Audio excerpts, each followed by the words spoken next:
Kenapa jadi begini sih, Rin? Saya pikir kamu sosok wanita yang tegar menghadapi hidup. Lagian mau apa sih laki-laki itu? Dia menginginkan saya menjadi istrinya, Bu. Padahal dia udah punya anak dan istri. Meskipun saya udah menolak, dia tetap mengejar-ngejar saya. Dia udah membuat hidup saya nggak karuan. Bahkan dia membuat hidup saya menderita, Bu. Kenapa kamu jadi lemah begini sih, Rin? Sewaktu kamu datang ke saya, kamu penuh dengan percaya diri, penuh dengan keyakinan. Saya nggak lemah, Bu. Lalu apa namanya? Kalau menghadapi laki-laki seperti itu aja kamu nggak berani. Ya, saya sedang mengumpulkan kekuatan untuk melawannya, Bu. Memang seharusnya begitu, Rin. Kita sebagai manusia tidak boleh takut dan tunduk kepada manusia lain yang sederajat sama kita. Kepada Allah lah seharusnya kita tunduk dan takut. Dan kita harus yakin kalau kita bisa melewati dan menghadapi ujian yang diberikan pada kita. Kecuali secara sadar kita menyerah kalah. Tapi Ibu yakin kamu bukan manusia yang mudah kalah, ya kan? Dia udah mengambil mikrolet satu-satunya yang saya miliki, Bu. Dan dia juga mengambil hak asuh atas anak saya. Dan sekarang dia mengambil rumah saya. Saya nggak mau nyerah, Bu. Meskipun dia udah mengambil semua harta yang saya miliki. Nah, itu baru satu semangat yang bagus. Kita nggak boleh menyerah, Rin. Saya juga pernah mengalami kondisi yang gak jauh beda sama kamu. Maksud Ibu? Ya, saat saya harus kehilangan suami saya, banyak sekali masalah yang menghadang dan menghantam saya dari segala penjuru. Tapi saya berjuang dan mendapatkan apa yang menjadi hak saya. Karena itu, kita harus yakin dan yakin dengan pilihan hidup kita. Allah tidak akan melupakan umatnya yang terus berusaha dan berdoa. Makasih ya, Bu. Ibu udah menyemangati hidup saya untuk tidak menyerah.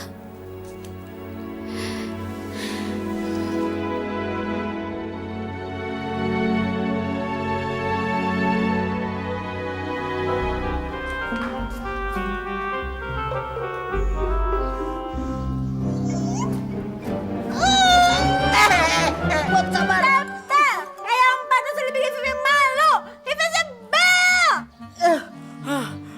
Sabar, Mot.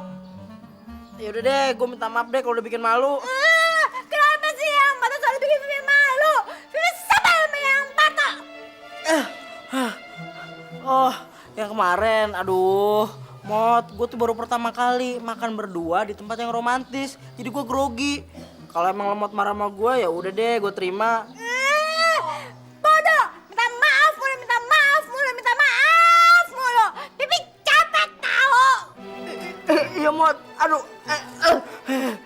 Kali ini beneran dah. Benar tuh. Beneran, sumpah. Janji ya. Pokoknya Vivi nggak mau dibohongin lagi. Iya, beneran dah. Pokoknya kali ini janji.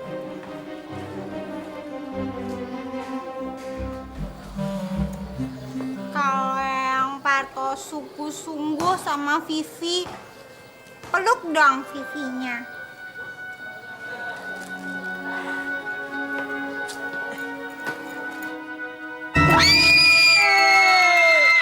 Aduh, Mot, katanya gue suruh meluk. Kok malah teriak sih? Nggak pakai diinjak kali ya.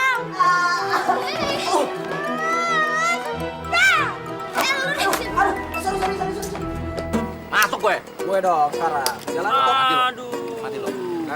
Nggak ada lewat gue.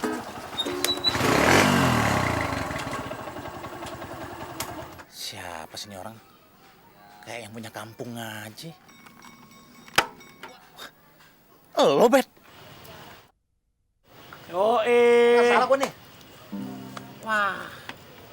Gua kira lo ditangkap polisi dan langsung dijeblosin ke penjara. Gak semudah ituan. Lu tahu kan siapa gue? Lo makin keren aja lo, Bet. Yo, Robert. Baju oke. Motor pun oke nih. Udah jadi kaya lu sekarang ya? Kan gue belajar dari lu juga, Wan. Gimana caranya berbisnis? Ngapain lo kesini? Lo mau mamer sama gua? Enggak. Gue punya kerjaan. Sini, Wan. Apaan? Gimana? Tertarik ikutan? Gimana ya? Gua sih jadi aja, Bet.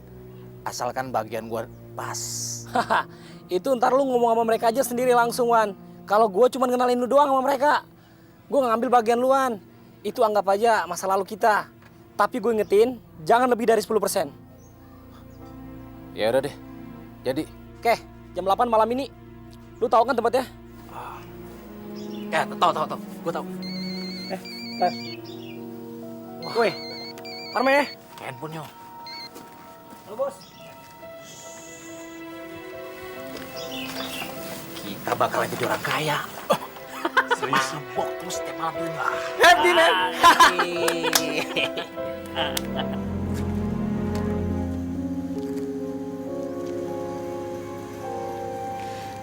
Kok babysitter sama Abi belum keluar sih?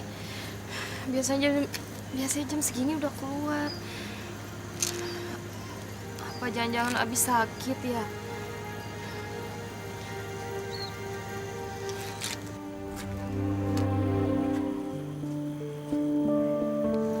Itu dia.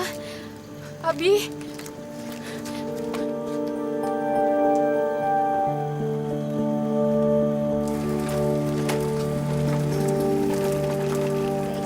Sini ya sayang ya.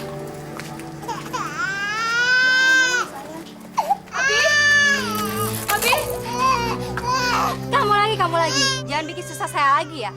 Gara-gara kamu saya dimarahin Tuan. Mbak, tolong izinkan saya sebentar aja untuk ketemu sama anak saya. Saya ingin memeluk anak saya, Mbak.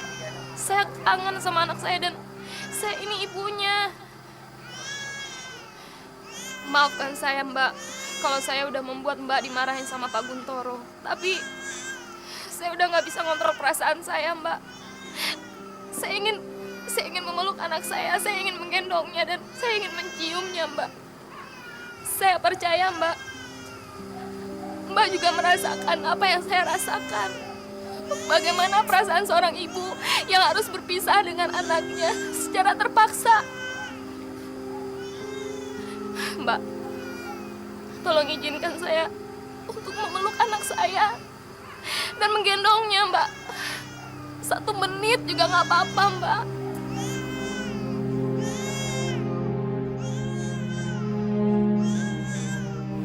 Baiklah, tapi jangan lama-lama ya. Karena saya takut Tuan tahu dan nanti saya dipecatnya, Mbak. Baik, Mbak. Saya nggak akan melupakan jasa Mbak. Makasih ya, Mbak.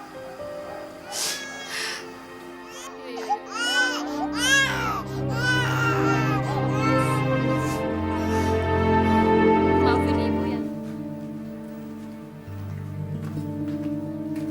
Ma? Mama? Iya, Pak. Abi kemana, Ma? Tadi jalan-jalan sama babysitter. Waduh. Jangan-jangan dibawa kabur sama babysitter. Jangan curigaan gitu dong, Pak. Mungkin lagi jalan-jalan di taman. Ma, zaman sekarang jangan gampang percaya sama orang, Ma. Kalau Papa emang nggak percaya, ya sudah, pecat aja. Daripada Papa marah-marah begini setiap hari. Mama enak aja kalau ngomong. Main pecat saja. Memang zaman sekarang gampang cari babysitter apa? Sudah, kalau susu ke sana. Pak, ikut, Pak. Kamu nggak boleh nakal ya. Kamu harus baik-baik ya, Nak. Ya. Nangis. Iya, sayang. Oh, jadi begini tingkah laku kalian kalau di belakang saya. Hei, perempuan murahan. Singkirkan tangan kotor kamu dari cucu saya. Tangan Bapak yang kotor. Seluruh tubuh Bapak penuh noda. Ini anak saya, Pak. Bapak juga harusnya sadar. Bapak tuh pernah punya anak, Pak. Pak, jangan pisahkan saya dari anak saya. Berikan cucu saya. Saya membayar cukup mahal untuk cucu saya. Jadi itu yang hanya ada dalam pikiran Bapak. Semua mempunyai harga. Jadi Bapak mempunyai semua harga dari orang yang dekat dengan Bapak. Begitu. Bapak nggak bisa Diam kamu. Sini, berikan cucu saya. Selangkah lagi Bapak maju, saya akan teriak. Pak, sabar, Pak. Ini kan di depan umum, malu sama orang-orang. Diam, Ma. Sini, berikan. Ada apa ini? Ah, Pak, jangan dengarkan dia, Pak. Perempuan ini bohong. Ini cucu saya, anak dari anak saya sendiri. Jadi Bapak anggap apa saya, Pak? Saya ibunya. Saya ibunya, Pak. Kamu sudah tidak punya hak lagi atas bayi itu. Saya yang berhak, Pak, atas bayi ini, Pak. Bapak udah ngejebak saya. Sekarang saya akan mengambil kembali anak saya, Pak. Sampai mati pun saya nggak akan memberikan anak ini sama siapapun. Kurang ajar kamu. Beraninya kamu menentang saya. Berikan bayi itu, atau saya akan ambil, saya paksa. Kamu sadar ya? Tidak ada orang yang mau mendengarkan ocehan kamu. Hei Pak, Bapak benar-benar nggak tahu malu. Mau mencuri cucu sendiri dari tangan ibunya. Di mana otak Bapak? Masa bodoh dengan kamu. Ini cucu saya. Ayo, berikan. Bapak, langkahi dulu mayat saya kalau Bapak mau ngambil anak ini. Abi, kembalikan cucu saya. Sudah Pak, sabar Pak. Rina. Sabar Pak, sudah Pak, sabar. Awas kau ya. Otak ini, laporin aja ke polisi. Iya, iya. Pak, ayo kita pulang, Pak. Pak, ayo kita pulang, Pak. Ayo kita pulang. Mbak Dewi itu benar-benar bikin saya cemas. Saya telepon ke handphone Mbak nggak angkat. Ada apa sih Mbak? Saya masih memikirkan perhiasan saya yang hilang hari ini. Bukan karena perhiasan itu membawa keberuntungan, tapi terlalu banyak kenangan dalam perhiasan itu. Pasti harganya mahal. Iya, kalau dijual bisa sekitar 50 jutaan.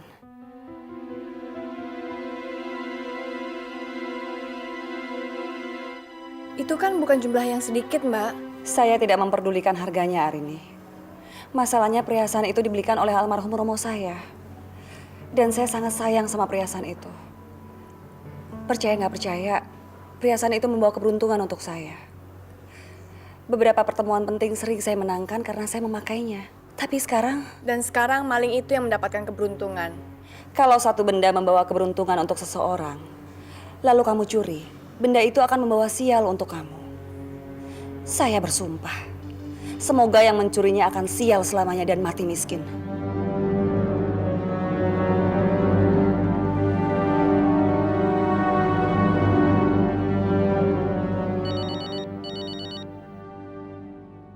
Maaf Mbak, saya jawab telepon saya dulu. Iya.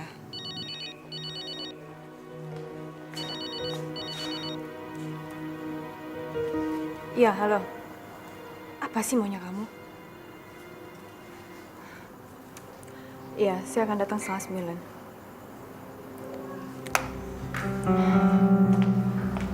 Mbak, saya harus permisi pergi karena saya ada urusan kantor. Ya udah. Mbak, kalau ada apa-apa telepon saya ya. Makasih Arini. Sampai ketemu ya, Mbak.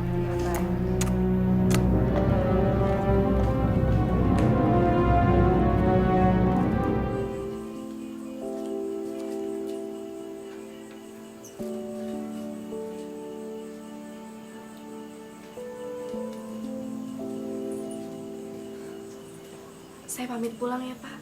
Iya, Neng Elisa. Eleh, wajahna muram begitu, kenapa? Saya masih harus melunasi hutang saya, Pak. Saya sendiri nggak tahu gimana. Mungkin saya akan mencari pekerjaan sampingan setelah saya selesai kerja dari sini. Apa Neng Elisa tidak capek? Ya, mau gimana lagi, Pak? Hutang itu kan harus dilunasi. Kalau kerja di toko makanan, Neng Elisa mau? Kebetulan ya, teman Bapak teh sedang membutuhkan pekerja baru. Mau, Pak? Sebentar ya. Nah, ini alamatnya. Nanti biar Bapak telepon ke teman Bapak itu, ya. Iya. Terima kasih ya, Pak. Assalamualaikum. Waalaikumsalam. Hati-hati di jalan ya, Neng.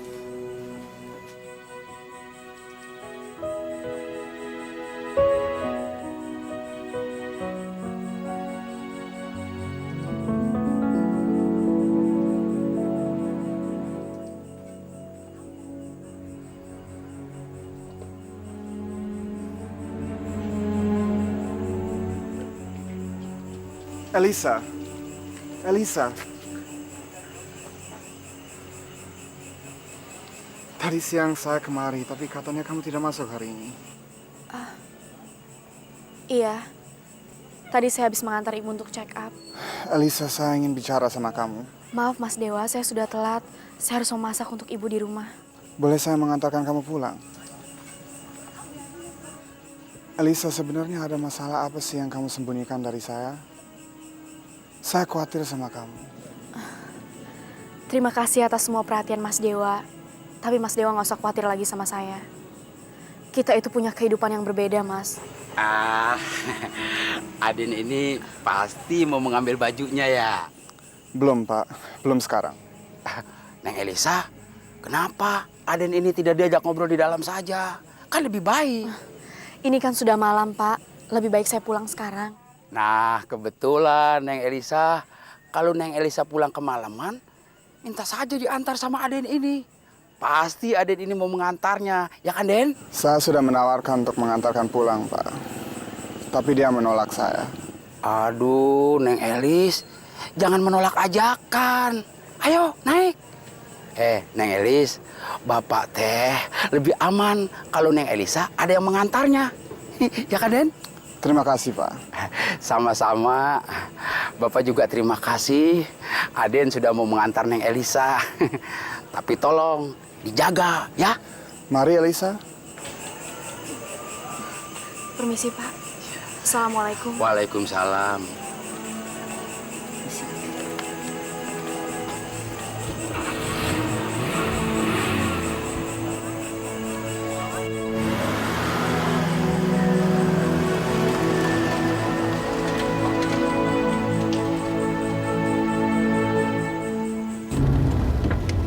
Ada apa sih, Elisa? Saya sudah mengaku salah. Apalagi kesalahan saya. Tolong kasih tahu saya biar saya tahu. Kenapa kamu selalu berusaha untuk menghindar dari saya? Bukannya Mas Dewa sudah paham dengan surat yang saya berikan di rumah sakit? Apa Mas Dewa masih butuh penjelasan dari saya? Justru karena surat itu saya ingin bertemu sama kamu. Saya ingin tahu kenapa dan apa salah saya. Saya ingin mendengar alasan kamu. Nggak ada lagi yang perlu saya jelaskan, Mas. Semuanya sudah jelas di sana. Jadi tolong hentikan mobil ini di sini. Biar saya turun di sini, Mas. Elisa, rumah kamu masih jauh dari sini. Cukup sampai di sini, Mas.